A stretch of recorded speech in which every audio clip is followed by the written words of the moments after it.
ni zahteven online biznis, ampak je zahtevno to, da je treba veliko odločitev sprejeti. Ne?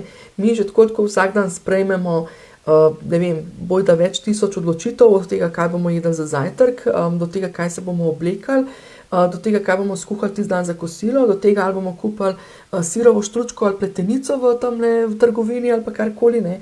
Skratka, že tako je veliko odločitev. In potem pridemo še s tem online biznisom, kjer se je treba odločiti, ali se boš snemal po koncu, ali se boš snemal leže, ali boš naredil story, ali boš naredil mogoče kar v živo šov, ali boš mogoče skratka, ne. In potem vsaka ta odločitev je dodatno breme.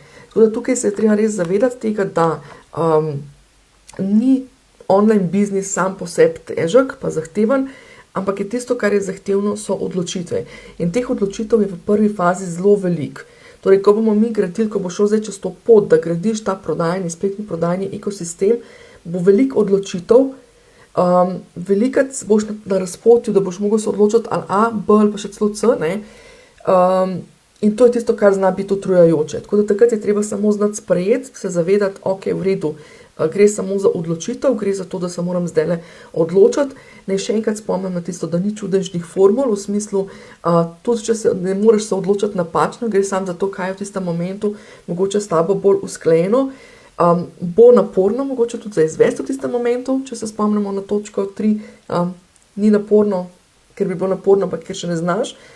Dlje časa, ko ti stvari delaš, več stvari, ko si že sprejel odločitev, več stvari, ko imaš poštimani, zato ker si pač neke določene odločitve že sprejel, lažje je.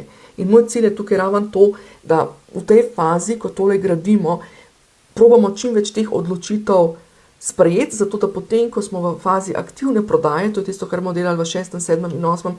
koraku, da se res lahko posvetimo prodaji in temu, da predamo svoja sporočila, ne pa, da se še ukvarjamo z odločitvami, bomo snemali po koncu ali pa že. Skratka, do tiste faze želimo imeti stvari poštimane.